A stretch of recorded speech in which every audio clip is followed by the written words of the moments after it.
Welcome back to the Valor Flight Crew podcast, hosted by Echo and brought to you by Vertical Helicasts and Vertical Valor magazine. In today's episode, we sit down with researcher and industry expert Russell Griffin for an honest and eye-opening conversation about what truly drives safety culture. Together, we unpack the human side of aviation safety, exploring how communication, trust, and vulnerability influence the decisions crews make under pressure. Russell shares his personal journey and groundbreaking research on crew dynamics, leadership, and the powerful role of safety voice in keeping teams aligned and patient safe. From the realities of high-stress environments to the impact of organizational structures on well-being, this episode sheds light on the internal and external pressures that shape situational awareness and performance in critical moments. It's a conversation about leadership, accountability, and recognizing the good, because building a positive safety culture isn't just policy, it's people. Buckle up, this is an episode you won't want to miss. Thank you to our sponsors, Metro Aviation, Spectrum Aeromed, and Airbus. Welcome to the Valor Flight Crew podcast, brought to you by Vertical Helicasts and Vertical Valor magazine. Produced in partnership with Echo, Every Coast Helicopter Operations, the Valor Flight Crew podcast promotes the personnel and life-saving equipment behind helicopter air ambulance services. Join hosts Mike Fideli and Blake Schreider for in-depth interviews and expert insights from air medical personnel, pilots, communication specialists, and maintenance crews who play critical roles in airborne emergency response. Line 1 accepting. Copy, Line 1, gotcha, accepting. You're going to be talking to Red Feather 1 on LCEMS. Welcome back to the Valor Flight Crew podcast. Mike Fideli and Blake Schreider here. How are you today, Blake? Doing great, Mike. How about you? I can't complain. Well, I can. It's cold and it's the end of summertime, and I had to close up the cabin this weekend, and it's officially become winter in my eyes. So I'm not ready for this yet, and I would much prefer the warm weather. So today it's 40s and 50s, but it's going to be going down tomorrow into winter conditions. So we'll see how this goes. You know, I'm sitting down here in 88-degree weather in South Florida. Yeah, you mentioned. That's our winter right now. One day I'll get there. Must be so rough. I feel horrible for you. I'm just tired of sweating. It was a long, hot summer. I'd like to check the mail and just not look like I ran a marathon, for once. But, we'll get our cool weather here at some point. Like I said, happy to switch whenever you want to. You got it, man. Well, we got a great recording for you here today. We're going to be continuing a little bit of discussion that we had at the Echo Louisville conference, and we're going to be talking with Russell Griffin. And Russell was part of the safety panel that we had and had some really great discussion surrounding human factors, surrounding culture of safety, and really how we make some of the decisions that we make and make them safely, and hopefully how we can do that a little bit better. So really looking forward to having that discussion today. I think this is something that's been really at the forefront of a lot of the podcasts that we've done lately. We've had a very safety heavy focus on some of the recent podcasts that have come out, but really looking forward to having this discussion a little bit more in depth and maybe a little bit of data to include in there to be able to talk through some of those things and decipher some of that. So really looking forward to having that discussion. Just want to give a huge welcome to Russell Griffin. Thank you, Russell, for joining us on the podcast. We're excited to have you here today. Yeah, thanks, guys. I appreciate the invitation. It's such a pleasure to be back together. It was great to meet in Louisville just, I believe it was a few weeks ago at this point. And yeah, eager to carry on the conversation. It was thought-provoking, to say the least. Yeah, we are really excited to have this conversation. I think it was actually a month and a half ago since we're recording this in the middle of November now. It's crazy to think that it's been that long ago. But we got to reconnect at AMTC. It was good to see you there as well. I heard your discussions and presentations had gone really well for you there as well. So excited to kind of continue some of that conversation and really kind of get into some of the nitty-gritty details of some of the research that you've done along the way and where that's leading us to next in the industry. Yeah, definitely. No, and it was good seeing it at AMTC too. That was a really good experience. Probably one of the best things about doing research is getting out of behind a computer and writing Word documents and actually being able to go talk to people about what you find and what you're thinking. And yeah, this is the best part for me. This is the most rewarding part. So yeah, I'm glad there wasn't anything thrown at me during either one of those presentations. I've shared a few provocative reflections and insights. So we'll see how this goes. But the joy of being online, maybe. Yeah, for sure. And Russell, if you don't mind, before we kind of get into things, if you can give us a little bit of an introduction of yourself, your flight experience and background, and what you're doing now, and how you got to get involved with all of the research that you've done, and where that's taken you.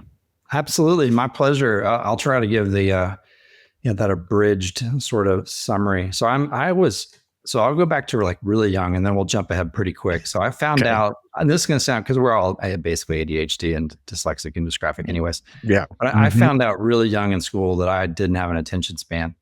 And I struggled really a lot in school. And so I ended up in this space where I was in high school, didn't have much of a future ahead of me because my grades just really weren't there. And I met a friend who still is a friend of mine, and he was going to EMT school our senior year in high school. And I thought, hey, that sounds pretty good. I watched Johnny and Roy on television. That seemed pretty inspirational. I was not one of the kids who had committed to a school at that point to go to college. So I said, well, sign me up. And I ended up joining a local community college EMT program, and did that way back in the very early 90s. And that led me straight into paramedic school that I completed here in Dallas, Texas at Methodist Medical Center, Dallas. And Methodist Medical Center here in Dallas happens to be the home, one of the homes of CareFlight program here in Dallas Fort Worth area. And so to say that I was a bit addicted as soon as I saw that Bell 222, which is over one of my shoulders here in the background, coming and going, was I was locked in, and that's what I wanted to do. That fueled the bug. Oh yeah, I mean, I'm just out there just taking in all the jet fuel, right? Just whiffing it in. That's probably not going to pay very good in the long run. But anyways, I digress. So here I am. I'm basically 19, 20 years old at this point. I'm a paramedic. I'm working on a private ambulance in city of Dallas, doing pediatric neonatal transport type stuff as a driver. I mean, at that point, it was pretty relegated. What am I going to do? So of course, I did the only rational thing, and I joined the Marine Corps.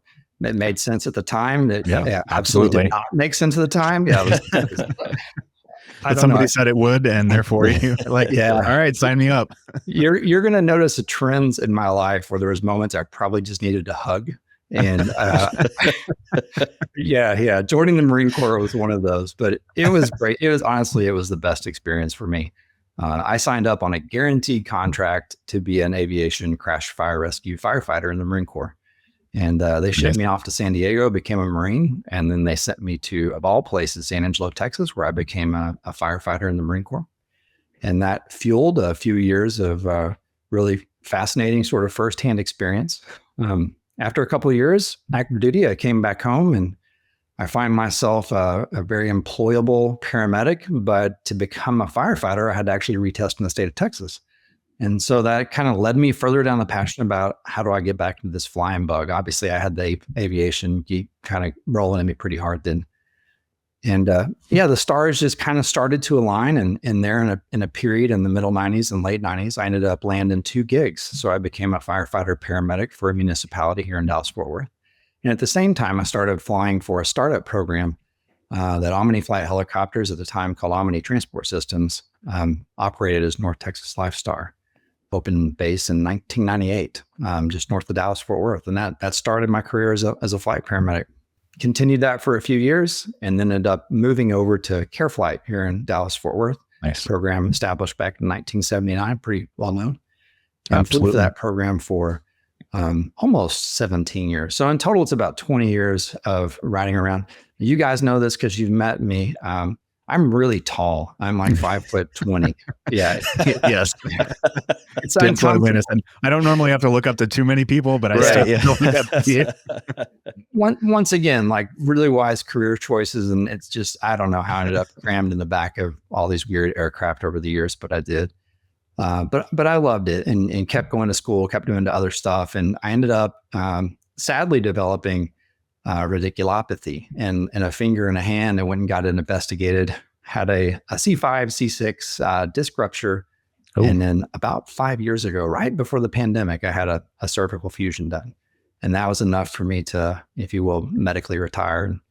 So I just do the regular day job for the American Heart Association, which I've done for many, many years. But that stopped my flying career. And so once again, probably needed a hug, but decided, what else am I going to do with all this free time? So I went back to school. And my understanding is now you recently, you finished your PhD. Yeah, you nailed it. It sounds crazy. I can't even believe you're actually saying that out loud because you spent so many years like this is an actual one. Congratulations. Yeah, it's not. Thank you. Amazing. I've realized it's really nothing uniquely special. It's just a master class in resilience and not giving up. Anybody could do it. But yeah, I ended up going back full time about 4 years ago, and just September 15th of this year, I defended at Oklahoma State University. It's not exactly the year of the cowboy in football, but we'll skip that topic for this podcast. Save But that for another anyways, one. yeah, it's just been rough. It's been really rough. But anyways, yeah, it was an honor. And I realized whenever I jumped into doing a PhD, I was interested in organizational behavior and looking at sort of this intersection of like people and work. And I realized it was real quick where I wanted to do my research, and that was in air medicine. Tragically, I had lost several friends in a number of different accidents, and I really flew during the heart of the worst years of the air medical transport industry. Yeah. And it kind of brought to bear this idea of like, well, how can I help? If I can't help clinically anymore, is there some way I can still help others? And that's really what drove me, not only to be able to finish my research, but to actually be able to do it knowing I would have an opportunity like this to hopefully help and, maybe save another life down the road. I think when we were in Louisville, the safety panel was great, and an hour wasn't nearly enough time for us to dive into it. And everybody on the panel, as you remember, the topics, just keep coming. And you're so right for this industry to work and people, and that intersecting line of the decisions and how we think and everything. There's such a, like you said, that art, that science, all that you studied for that. And I don't think we as, clinicians, when we do this day in and day out, I don't think we realize how much of that is that we ingrain in ourselves over time. And then it's just part of this industry and how it influences the decisions that we make. So I'm really excited to hear about all your research, and maybe we can shed some light on how and why we make some of the decisions, that we make today as we go out and do our jobs. Yeah, my pleasure. And I'll take advantage of your comment there about we become so ingrained. I probably would say first for today's conversation, I would ask or hope that you and the listening audience can sort of suspend disbelief. We're a community of people who have a pretty ingrained dogma about the way we've always done it. And, I don't know, what would you say, 60 years of progress, unimpeded, our tradition unimpeded by progress, something like that. So I'm likely going to share or say some things today that might be provocative. And I'll also disclose up front that I don't say these things in any sense of being right or in any sort of a sense of a truth. I'm just a person who's tenaciously curious, saw things that didn't make sense and said, well, what can we go learn from that? And this is the best part in my mind. This is about having a conversation and looking for, well, what do you think about this? And what do we think about that? And I think that also brings up a good point. Like, we're not saying that anything that we're going to discuss in the podcast is 100%, facts. This is exactly what needs to be written in stone. But I think that it's important to have some of these conversations. I think that we need to start opening up and trying to find the root cause of some of these issues or things that we've encountered throughout the years. And I think that we're starting to get there. But I don't think that we've had a whole lot of data that has steered us in that direction. And I'm hoping that being able to talk about what some of that data is and kind of decipher what some of that is and how maybe it can be applied within your program. I mean, we all know that all of these programs operate very differently across the board, and there's a lot of similarities, but there's a lot of differences. And so not everything is going to fit into every mold here.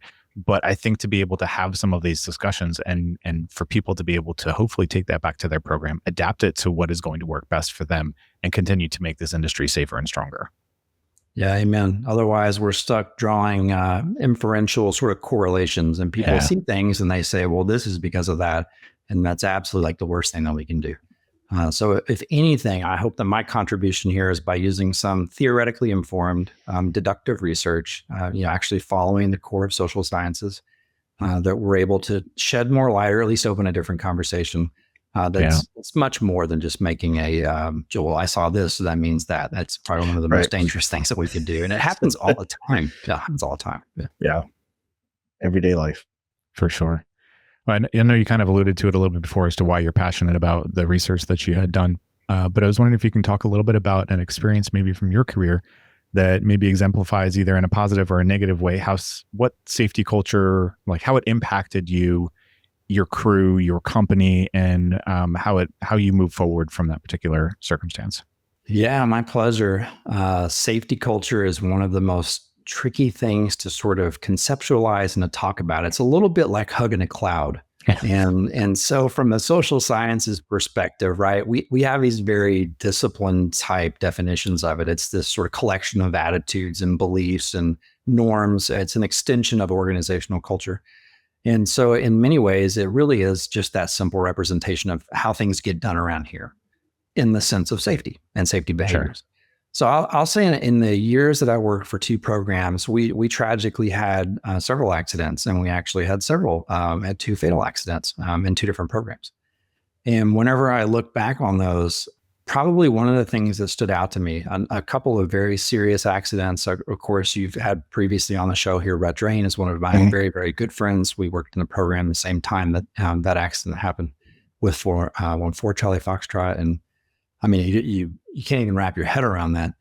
But I think one of the most standout experiences I had, and this occurred a couple of times, there was a supportive safety culture, was the organization actually bringing us together as a crew, doing a safety stand down and spending time together, having conversations in sort of what could be a CISD type environment, but more importantly, having an open dialogue around, well, where do we go from here? And we're doing that as our friends and colleagues are upstairs in the trauma ICU on ventilators, and that's just an impossible scenario to try to wrap your head around. And I think that those conversations for me was actually probably one of the most vulnerable kind of open trust building experiences I could have had, because it was this very palpable synthesis driven thing. I felt like I had like organizational identity. I felt like I was part of this bigger mechanism. And that really made me feel like I was connected. I can't express, how saddened it is that organizations have those experiences. And of course, we're sitting here on the day after the Vanderbilt just experienced this accident yesterday. And my heart's just broken for that crew, for the organization, regardless of when, where, or how. It's absolutely devastating. And I can relate very personally from a deep empathy about what their experience is right now. And I'll say that support from the organization, how the people show up for each other, how the organization shows up for the people, that's one of the best things that can exist in the moment of absolute tragedy to support a crew. That said, on the other end of that spectrum, I think probably one of the most sort of devastating things I experienced in the space of like a safety culture, or where I began to question like how things are getting done around here. Throughout the years that I flew a lot, we had a number of other organizations come in and set up shop around where we operated at. And I think where I really felt almost a dissolving occur was when I actually experienced organizational procedures and policies changing to, and I'm going to use my language here, adapt to what was becoming a competitive environment.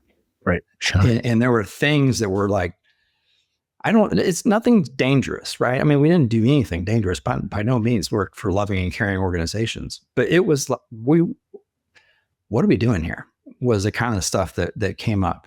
And those were things in my mind that I certainly reflect back on and go, wow, those small actions that could be in the lens of marketing which is a whole other challenge.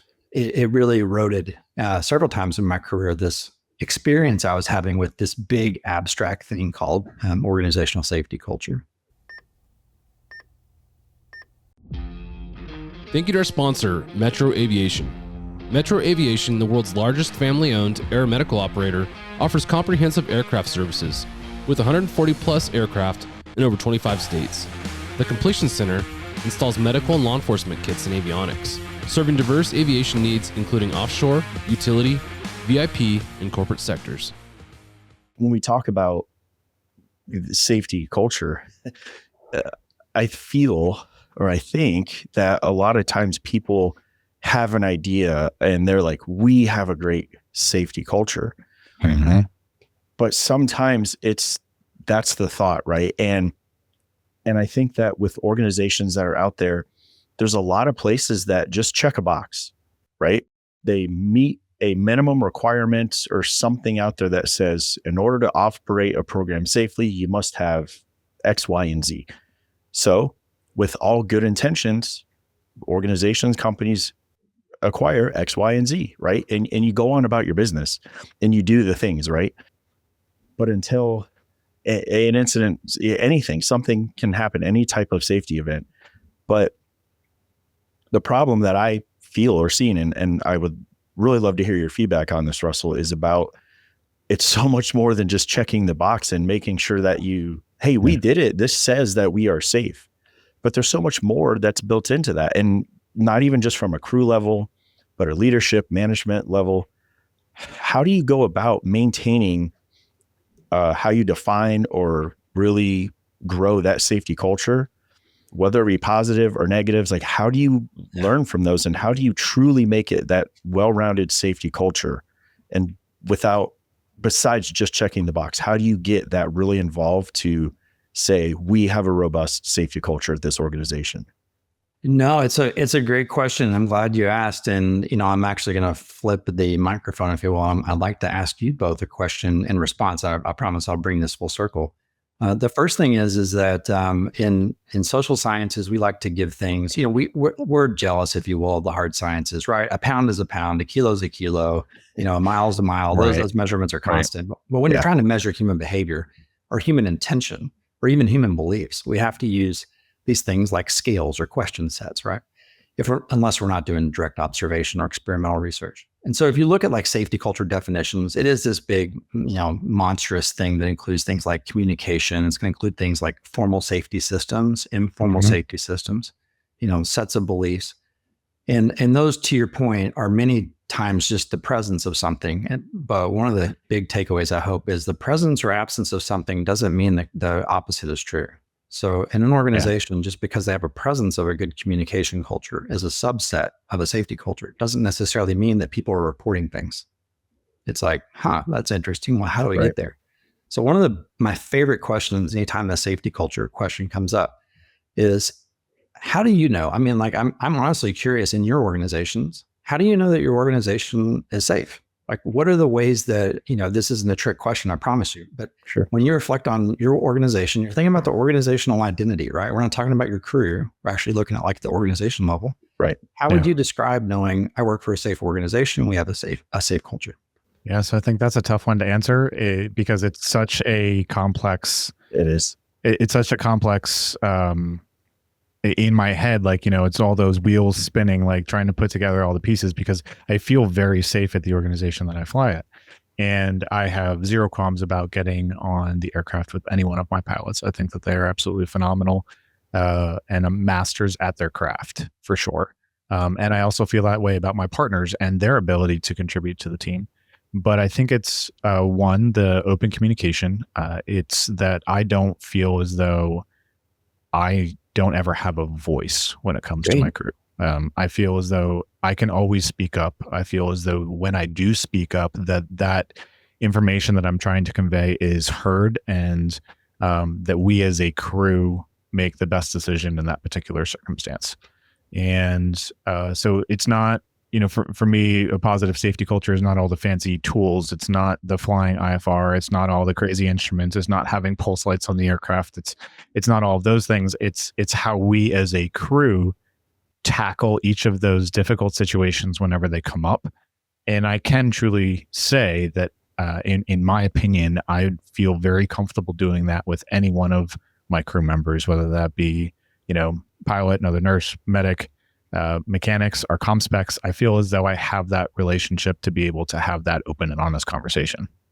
Yeah, I would echo the same thing. And I think that really alludes to that. It's, like I said, a lot of organizations have all the key factors in place, right? Like you said, the communications, you have oversight, you have reporting, anonymous, there's all those things. But I think what it truly comes down to is really building the individual accountability amongst each other at your base and the people that you're with to follow through, not only doing the right things, but if you see something that's maybe wrong or amiss, having the ability to speak up and say something about it. And also to defending your decisions as a crew to either go out on a flight, turn down a flight, turn around on a flight. And I feel like having that culture and that base, I feel like we all have that as a crew, to where no matter what, if we feel something's amiss, we know we can stop what we're doing and turn around and get back, or we don't even have to leave the ground. Exactly. Yeah. So, hey, good job. Y'all both passed the test. Yeah. Like, I don't know, maybe that's like just the PhD in me now. We may as well quit while we're ahead then. Yeah. Pass the first portion. No, so I think what's key is you're both describing beliefs, you're both describing behaviors, and both of you actually articulated that it's not about the structure. However, I mean, I think for the listening audience, one of the things that's interesting is, as a manager or a leader or somebody in an organization, ask yourself that question and reflect on it a little bit. Because if you believe that it's the presence of things like safety policies, if it's the things like the number of safety meetings, if it's the things like actually having an SMS, a safety management system, which still isn't required. I was saddened to hear that that's now a forthcoming requirement for the tourism industry for helicopters, but we have yet to see that being required for air medical transport. I could go on and on about that, but I won't. It isn't the presence of those structural things. And that's really what I mean by the fact that just because you have something doesn't mean that you don't have something else. And one of the easy ways I like to think about it, a safety culture is a place where the boss can hear bad news. That's huge. And when I say not only the boss can hear bad news, but the boss is actually seeking bad news. We're actually looking to know where things are not going as we would expect. And one of the great myths I think that exists out there is that because a program has a lack of accidents or a lack of even incidents, a lack of reporting, that means it's safe. And it's actually not true. That's typically actually a behavior of suppression. And what we find out is that there's a risk silence occurring, and people aren't actually speaking up and sharing the bad news.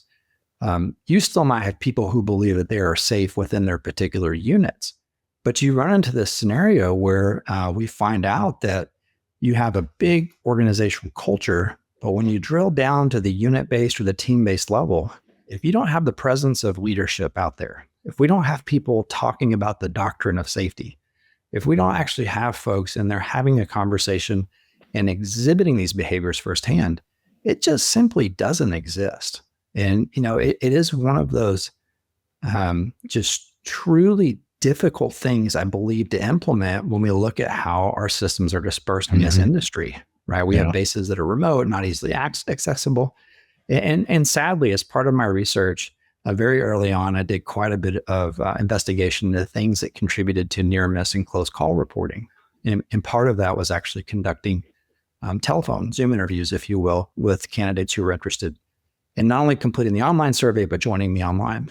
And I can tell you, outside of the results of my own research and just from talking to other flight crew members, there are sadly organizations out there who do not have good safety cultures.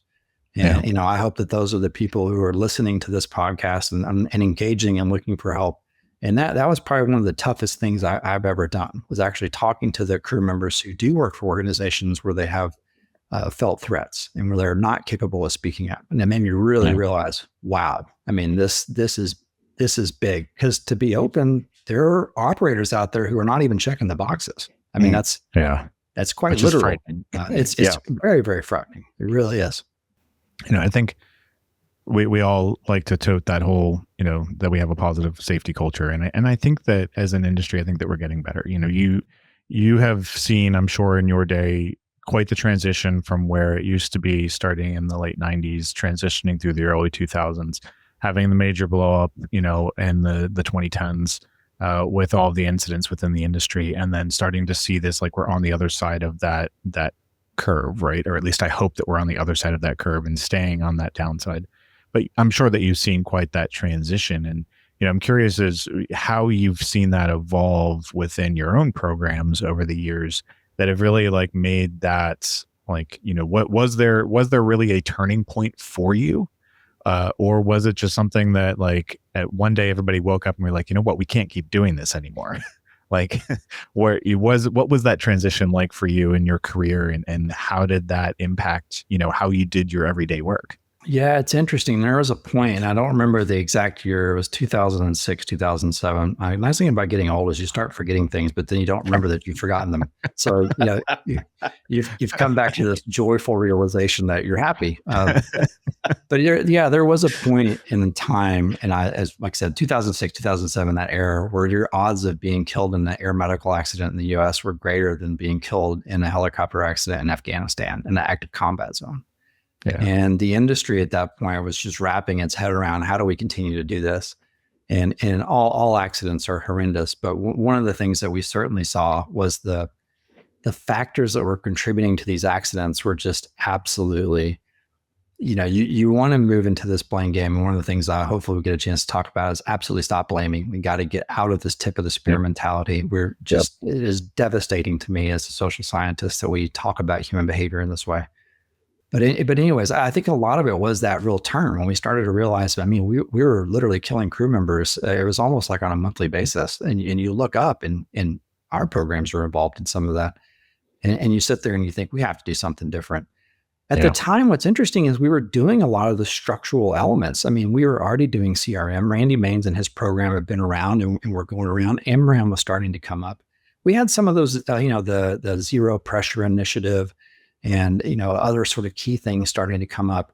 But, ultimately, I don't necessarily think that there was this collective turning point. I really do think that the industry started to regulate itself a little bit in the absence of regulation, clearly from the FAA.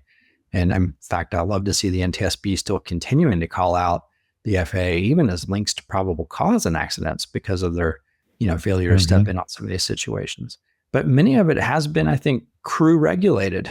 But what's fascinating is even if you looked at, so I've read all 405 NTSB reports in the air medical transport industry since 1984 and have gone back and dissected these events. Yeah, it's one of those, you talk about an emotional roller coaster. What's really disastrous is because we don't have cockpit voice recorders in many of these aircraft, the voices are really not known. And so, causality seeks to just attribute error and blame. And we really don't learn anything from that. Right. And trying to learn from accidents is like wanting to have an incredible marriage, but then studying divorces. Yeah. What we've missed is actually studying the good cultures, right? Yeah, for sure. We've missed this fascinating question about why does it go right so often? Like, how is it that our program is successful? And that's a completely different mindset. So I realized, like I said, back to that joy of senility part, I probably veered a little bit off course in the question.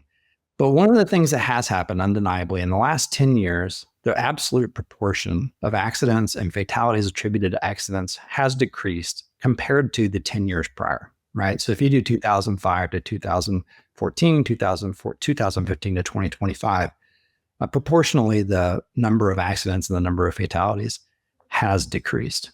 But one of the things, and I know we're going to talk about it more in a little bit, is I did my own sort of attribution of those accidents where I could assign a phase of flight.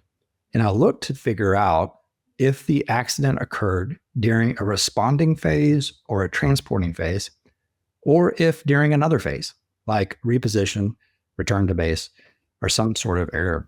And I used that to basically categorize them into, this is an event that was probably a high pressure scenario, responding or transporting, versus a low pressure scenario, a return to base or a reposition. And what's disappointing to see is that the actual proportion of those flights in the accidents has remained about equal, still about 1/5, about 20% of the accidents we see in this industry are occurring in non-pressure flights. We're talking about literally dozens and dozens of people that have been killed in return to base accidents. And when we look at how do we weave this into our safety culture, I do believe there actually has been a human element that has kind of pushed back on this and said, it's obvious the industry is not going to regulate itself and the federal government's not stepping in. How are we going to address this? And it has to be done through what we're doing, through what you're doing. You're out here doing the Lord's work, guys. I hope you know that. I appreciate it. But this is literally like, this is what we need. People need to talk. And I think that when we all get into this industry because we have a certain type of personality or drive or desire or passion, right? Like we all are very passionate individuals, and I'll use that in place of type A personality. That was a very good word to use. But with that being said, I think that, the decisions that we're used to and thrive on making are really some of those really high impact decisions, right? Those things that really get our blood pumping, those things that really get us excited. And I kind of feel like that oftentimes is integrated into or plays part into what a safety culture actually is in reality, not what it feels like, but what it actually is because of those high impact decisions that we're making. And I'm curious if you've seen some of that, like within your research, that is some of those contributing factors in that scenario, or is that something that is maybe something entirely different? Thanks to our sponsor, Airbus. Airbus provides the most efficient helicopter solutions to its customers who serve, protect, and save lives and safely carry passengers in demanding environments. Its civil and military helicopters are flying all over the world, making missions possible. Visit airbus.com for more information.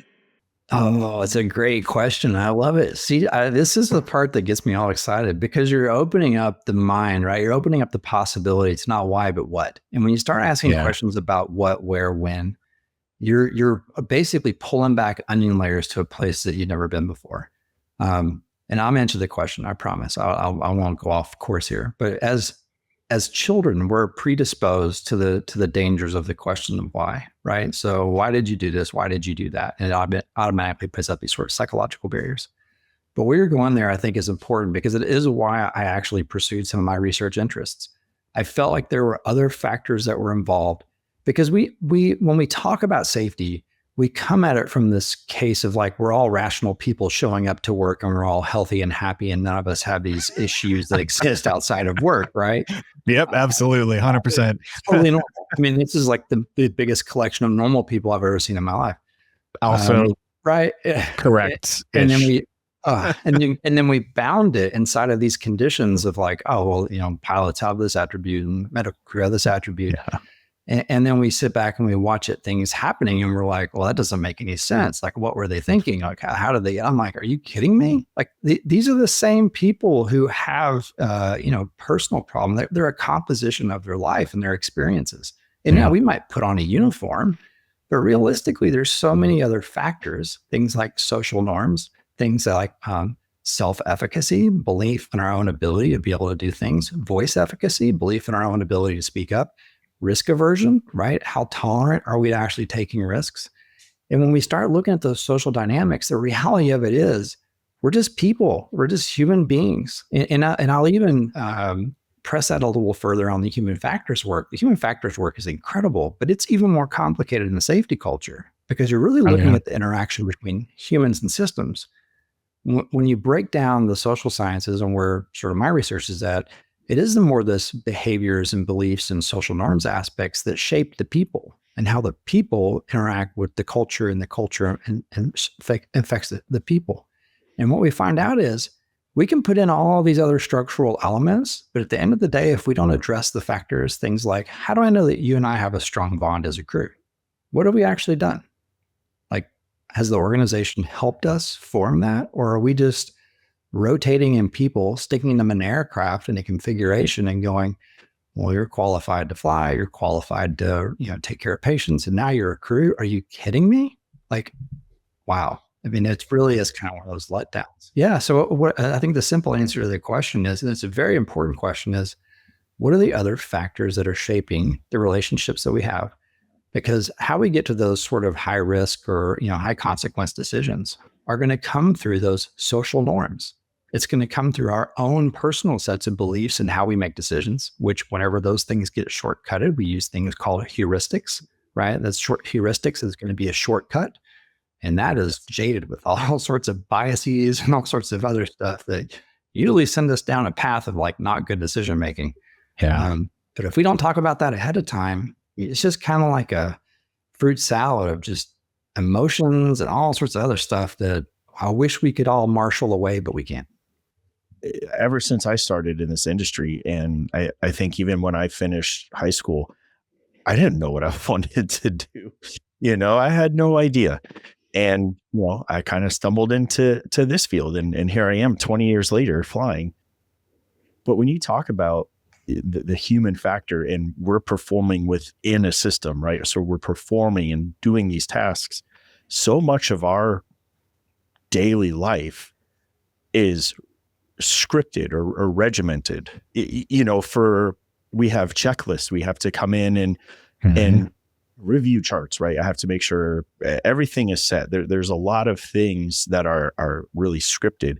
And when we were just earlier talking about the high stress situations versus that low stress situations, if we're working a code, that's what we train to do, right? So we do these things, we practice and we do it. But then now when we're done, now what? You're done Guard with is it, down. right? Everything is down. So I think it's so interesting that you bring that up and to study that and to really see that if, from what you're saying before, correct me if I'm wrong, you said there wasn't much of a difference when there was incidents and from high stress to low stress, there wasn't much of a difference?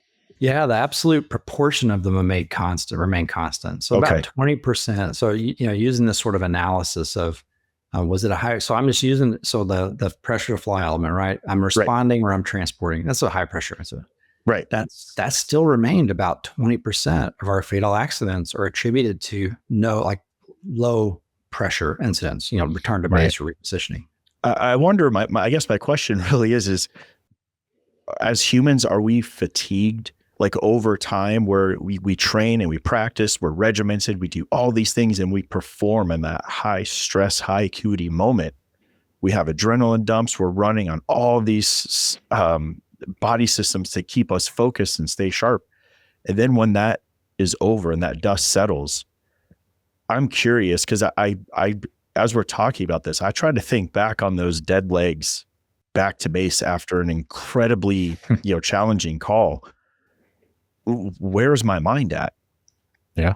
And I'm wondering how much of that really is playing into that. And how do we, like you said, how can we speak up and say, well, yeah, I know we have to fly back to base. I mean, I'm lucky I have a 5-minute hop, know, but there's places that you might have an 1.5-hour hop to get back after that really stressful flight or that call, that encounter.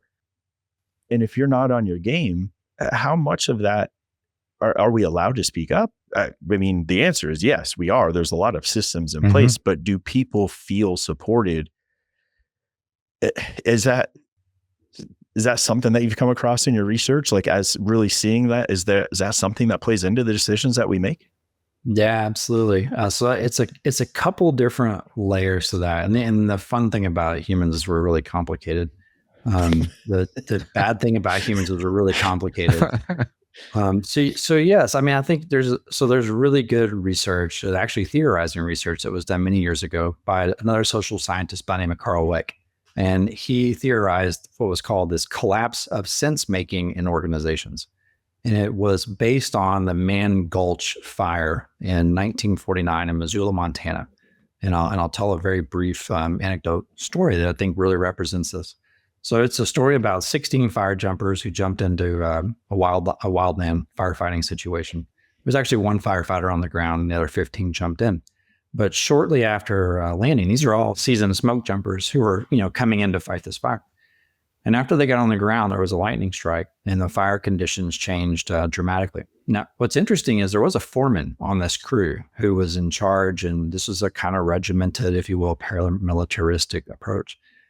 The fire conditions changed, the foreman was giving directions, but actually things were happening beyond the pace of rationality. So the crew, if you will, this crew of 16, the loosely knitted organization they had created in this moment, it collapsed, it fell apart. And what ended up happening is there were two of the firefighters darted off, if you will, one direction and got embedded in a set of rocks and actually survived. The foreman did the same thing, went and actually set what is known to be the first backfire and did a safety burn to burn the area around him, and he actually survived. And tragically, 13 others were killed. And when you dive in and say, like, what happened here? Like, what this doesn't make sense. I mean, these are people who are all, like, back to what I was mentioning earlier, these are people who are trained. They know their job, right? They have the tasks. Well, it's two things. Number one, you have the sort of the individual level attributes, right? How the person is formed. But then you have this group identity.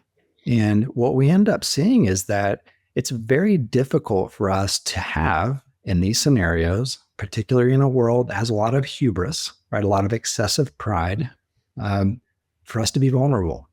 Yes. And that is something that has absolutely killed more of us and killed more in the fire, first responder, police occupation for years than ever.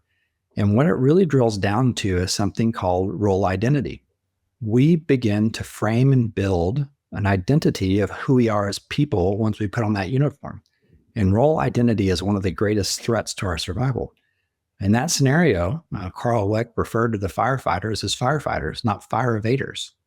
Why would you have a rational plan for getting out of that situation? You're a firefighter. You're there to do brave, bold things. Yeah. But realistically, that just simply is not how it works. And you'd be able to have the mindset. So in our world, when we have this mindset of like, safety and, and search and rescue, and then everybody tells you you're a hero, and then you start to believe that stuff because it's true and it makes sense. Oh boy. You have more factors that are contributing to your decision-making. And these are not the conscious factors, right? This is not the risk assessment. This is much deeper than the risk assessment stuff. Yeah. Because now we're thinking about, how do I believe in myself? What are others going to think about me? What's my identity on this team? What's our dynamics at the base? And so, yeah, certainly these are factors that have come up. And talking to individuals in our industry have found that they're really shaped by the people that they work with. One of my best examples and one of the best attributes of a good safety culture is, do the senior crew members publicly recognize and applaud the junior team members? Do they give them feedback in front of others that is supportive? Yeah. That takes vulnerability. Why? Because some of us, depending on which generation you're from, come from you're going to get cut from the cloth that I got cut from, and you're going to earn your wings. And in fact, we don't even give them wings because they don't deserve them yet. Like, are you kidding me? Like, what? Are you kidding me? I mean, come on. I'm sorry. I'm like, don't want to tell anybody their baby's ugly, but yeah.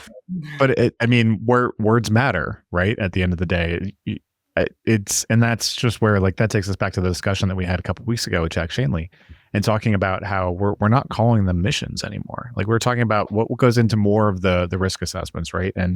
And one of the discussions we got on was about not calling them missions anymore, because missions have that implication that you need to go, you have to go, and changing that to a response or to another term that doesn't necessarily indicate or give that feeling of responsibility to go, to make sure that things are safe first, is kind of where some of that is trending. And I think we're seeing that more and more within our industry, but it's certainly taking a little while to get there because we are a stubborn bunch, and that's not how we've ever done it before. And, we like to be foot in the sand, or draw a line in the sand, and this is where we stand. And I think that that's certainly a challenge for all of us, kind of changing that whole mindset of where we're going with things. Definitely. I think I'll unpack that just a little bit because you opened the door. So so the biggest challenge facing this industry is the fact that we don't know what we are. And I say that to mean, well, are we actually an extension of a transport service? Are we 911 or are we not? I think that this gets down to real sort of industry identity. And it's, I go back and I reflect on this in many of the presentations I give about this sort of gangs of New York mentality of the early 1900s, where volunteer fire departments literally fought each other because it was unregulated. Albeit I've never been in a flight crew fight before. It sounds kind of like Ron Burgundy Anchorman fun. Honestly, it's probably not a good idea. But Definitely don't recommend. Yeah, but realistically, I think the industry doesn't know what it is, and that sounds like a really cynical thing to say, but I think it's true. I mean, are we transport? What's the level of risk? Unless you're doing Part 91 hoist stuff and you're like Starflight, you're in Austin and doing crazy things.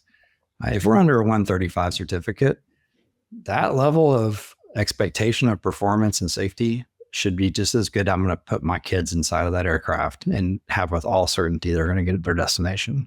But I feel like for so long we've thrived in that kind of gray zone, right? Like, that's what we've prided ourselves on. Like, that's where, we get to do a little bit of everything. We never know what's going to come in when we walk through the door. We get to, kind of go on all these adventures. And like, that's like the draw for a lot of people, is to live in this gray zone.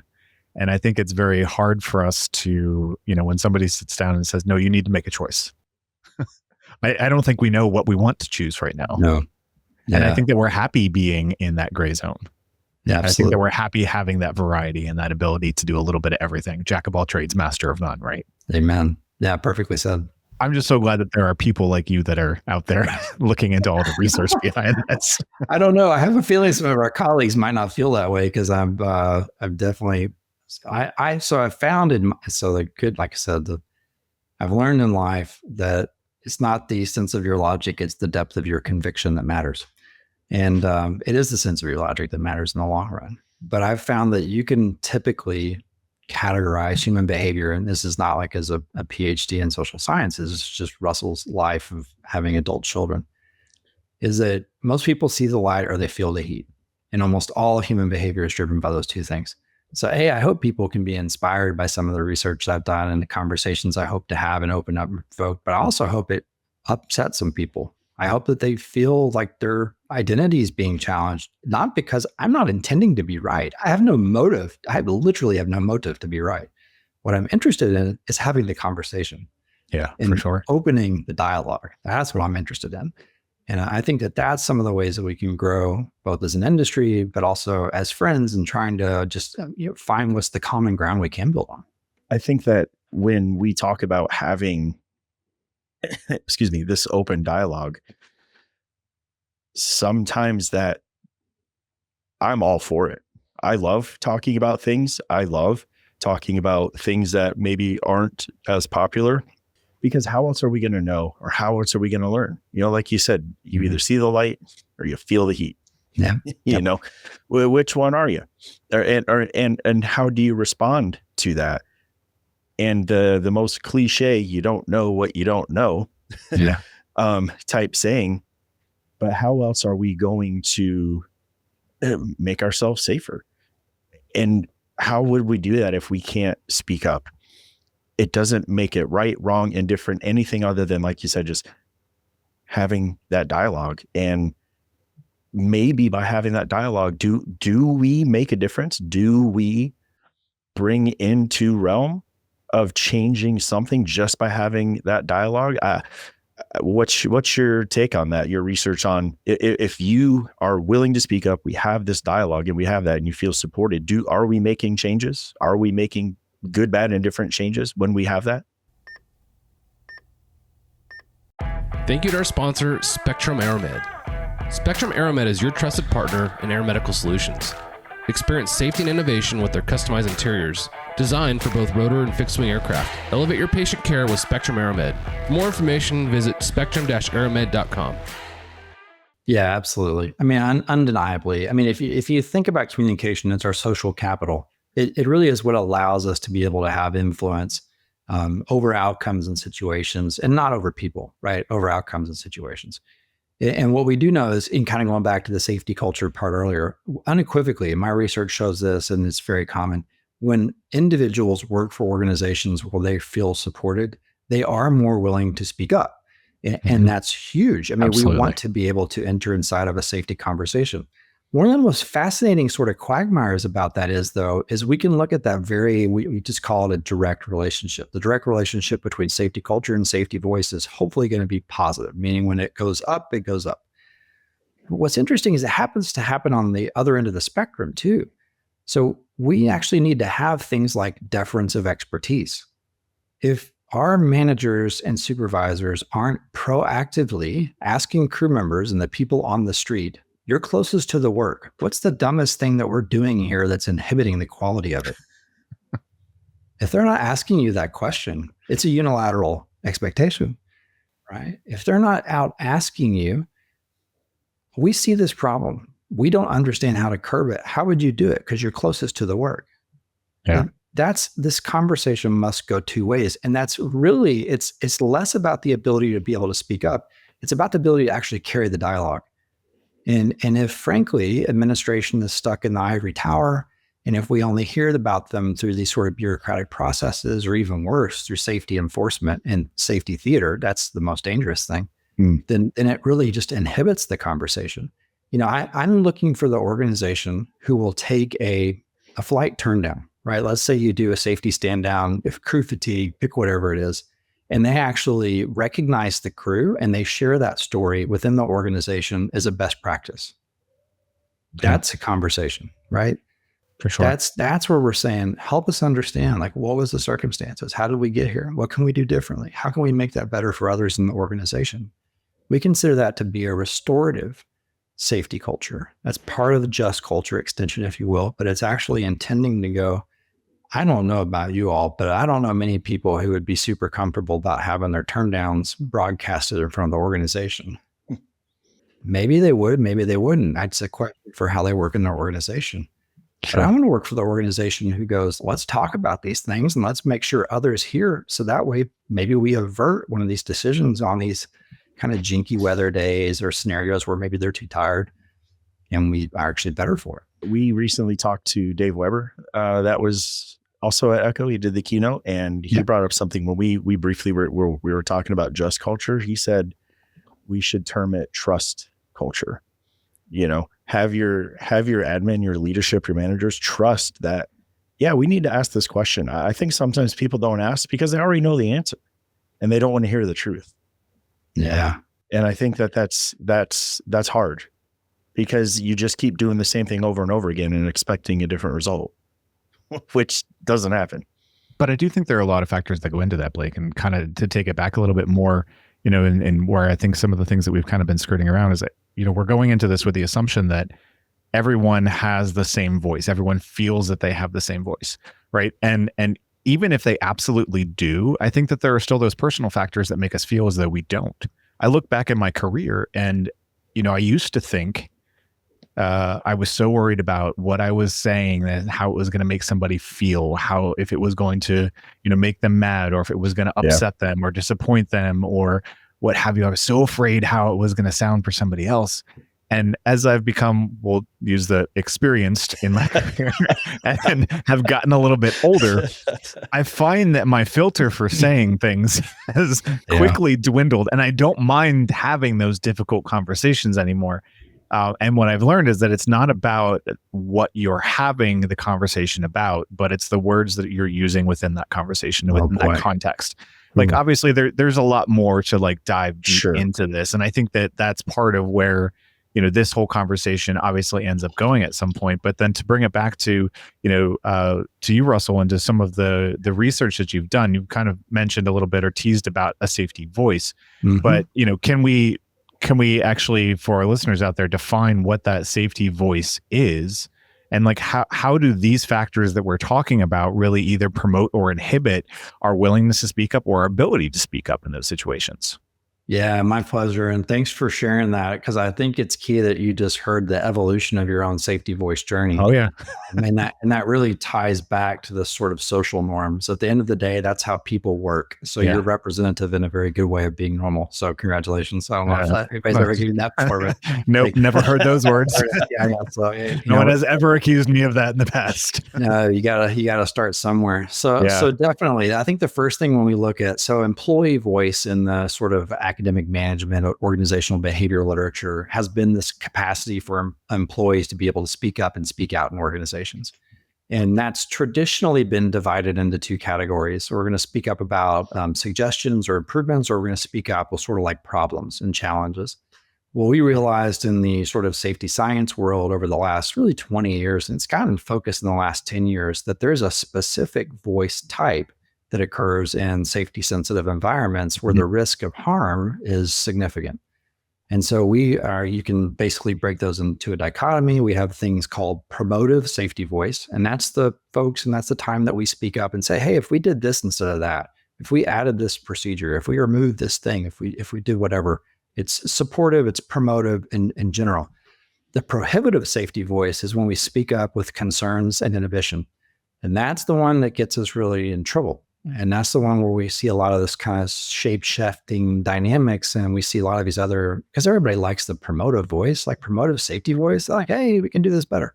But when I start speaking up with concerns, I'm now putting my personal social capital on the line, right? Yeah. Am I going to say something that's going to change how I'm perceived by this team, by this person, by this organization? Absolutely. There's a lot of people I've worked with in this industry, including me and likely the two of you, I did everything I could to get in this career. It was a dream. Why would I now jeopardize that dream by saying something? Like, are you kidding me? Yeah. Like, it's like literally the psychology is pushing against me. And so one of the things that I wanted to look at is when we ask people questions in social science research, one of the challenges we have is this bias called social desirability bias. And we have to, I don't want to say manipulate, but we have to somewhat mask and use methods in research to draw out what people's beliefs are without asking them outright. Otherwise, you're just going to give favorable answers. Right. And so this is back to the safety culture and safety voice, right? We know that organizations who are supportive are going to have people who speak up more often, or at least they're going to have people that say that they will. Well, that doesn't actually give the whole story because we know that they don't. Bottom line, they don't. And actually, my dissertation project was on this sort of when do we speak up and when do we not speak up? But one of the things I took is what are the motives that might inhibit safety voice? So it's one thing to go, oh yeah, good culture, we're going to speak up. That's pretty immature because it's a no-brainer. It's simple. So I looked at things like acquiescence or resignation. There are times when you can sit there and go, why would I say anything? It's not going to make a difference anyways. Yep. Right? Management has made a decision. This pilot thinks this way. This nurse is that way. Or this is like whatever. It's not going to make a difference. Yep. So we call that acquiescence or acquiescent voice. The second form is going to be called prosocial. So prosocial is the one that's going to get us in trouble. And that's the one where we talk about social identity and the things that I'm going to say, they're going to affect you and our relationship. So I'm not going to say something because I might get you in trouble. I'm not going to say something because it might actually affect our crew dynamic. And guess what? We live together for 12, 24 hours at a time, right? Yeah. Or I might not say something because it's going to affect my social capital in this group personally. And then the third sort of what we call silence motive is going to be quiescent or retaliatory. And that's more in this kind of conventional, sort of psychologically safe voice where I'm scared of speaking up because of retaliation. The reason I include it in the motives is because it's very discrete, right? If you're fearful of speaking up, that retaliation element, that's a very discrete element. And so what I did is collected research from, data from air medical crew members. It's an online survey I distributed through groups like Facebook and AMTC and these other organizations, and ended up with a very broad sample of participants from almost all 50 states representing all types of roles. And to my surprise, prosocial silence suppressed the effects of a positive safety culture on safety voice almost threefold stronger than resignation or fear of retaliation. Wow. Meaning that the benefit of a safety culture on safety voice is suppressed. It's like so significantly weakened that when we have a strong crew identity, that I'm less likely to speak up. It's not that I'm going to get in trouble. It's not that it won't make a difference anyways. It's I don't want to let my team down. I don't want to let my team down. And you don't want people to think differently of you. Yeah. Like you said, we spend so much time together. You don't want them to be like, hey man, come on. We do this all the time. You got it. I mean, we carry so much social capital that we naturally, just as human beings, but guess what? That's not in a risk assessment. Yeah. That's not in CRM, right? We don't talk about these dynamics. You can't quantify that, right? Exactly. So how do you open the conversation and go, I know that I need to speak up and say something if things aren't going jinky, but what are you going to think about me if we do? Right. How are we going to address that? So if I see something that you're doing that I think is unsafe, how do you want me to call you out about it? Like, how are we going to talk about that? Are we going to use the knock it off? Is that that's how we're going to talk? Oh, come on. That's not how we talk. Realistically, we navigate through different forms of voice. Yeah. And an extension of that is in the research, I actually asked participants, literally, what would you say given hazardous situations? And we all would like to think that people are going to say things like, this is unsafe, let's stop. But they don't. They ask questions, they make observations. Right. They use reflections, and they steer around these conversations. Yeah. Yeah.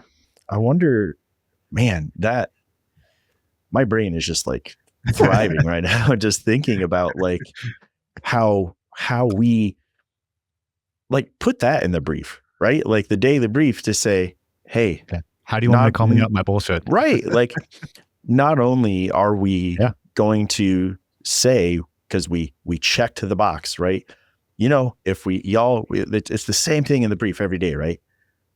Okay, guys, weather's good, but if we end up going somewhere and we don't like what we see, we'll just turn around and come back. Right. And it sounds so simple.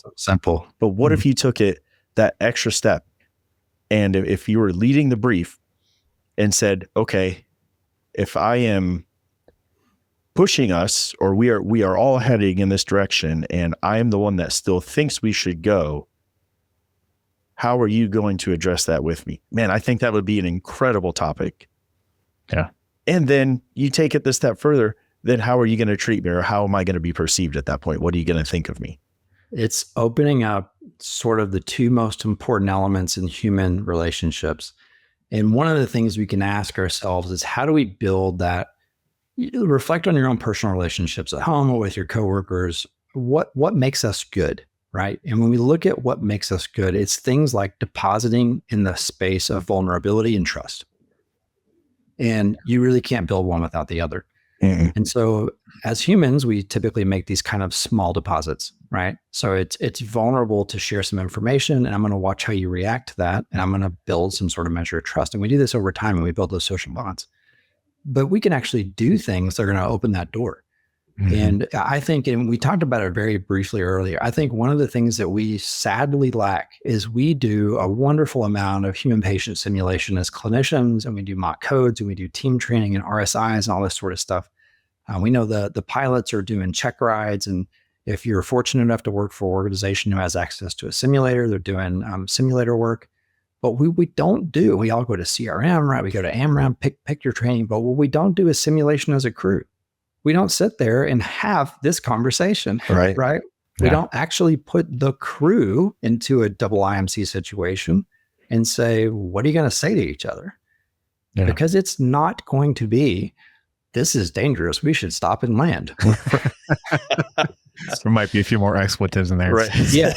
And anytime I say that, there's one guy that stands up in the back of the room and goes, that's exactly what I would say. And I'm like, okay. Right on. Yeah. But yeah. I think it's funny, you bringing up that point though, Russell, and kind of talking through this whole process. And I think back to many interviews that I've had in my career. And one of the questions that's asked is, okay, you're in this difficult situation. How are you going to handle that?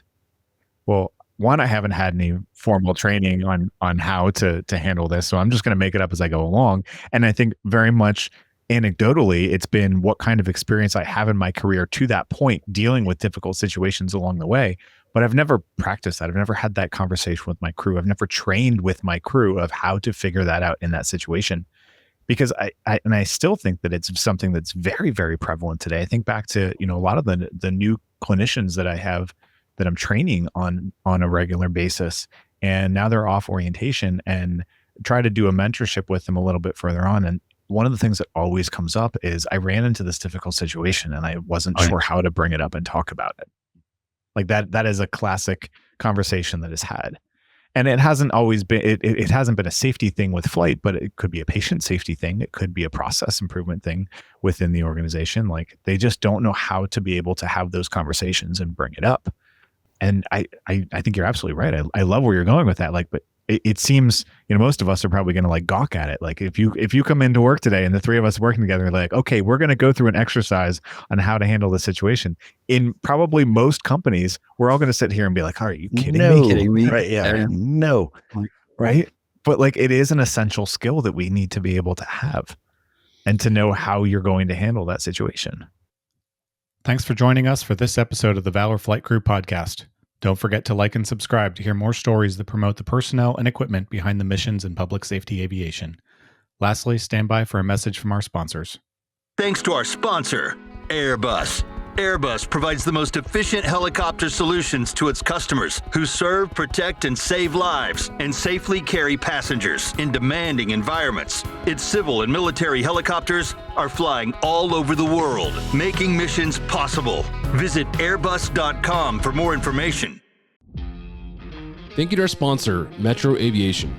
Metro Aviation, the world's largest family-owned aeromedical operator, offers comprehensive aircraft services with 140 plus aircraft in over 25 states. The Completion Center installs medical and law enforcement kits and avionics, serving diverse aviation needs including offshore, utility, VIP, and corporate sectors. Thank you to our sponsor, Spectrum Aeromed. Spectrum Aeromed is your trusted partner in aeromedical solutions. Experience safety and innovation with their customized interiors, designed for both rotor and fixed-wing aircraft. Elevate your patient care with Spectrum Aeromed. For more information, visit spectrum-aeromed.com. That wraps up this episode of the Valor Flight Crew podcast. A sincere thank you to Russell Griffin for sharing his research, his experience, and the human perspective that so often gets overlooked in conversations about safety. As you head back to your own environment, whether it's the aircraft, the comms desk, or the hangar, we invite you to carry one thought forward. Safety culture isn't built in policy manuals. It's built in the everyday moments of trust, communication, and accountability we offer each other. If today's conversation challenged you, encouraged you, or gave you something to bring back to your crew, we hope you'll share it and engage in the crucial conversations that help make your organization and our industry safer. Be sure to subscribe, review, and connect with us on the socials so we can continue bringing these meaningful discussions to the forefront of our industry. Until next time, stay intentional, stay connected, and as always, be safe out there.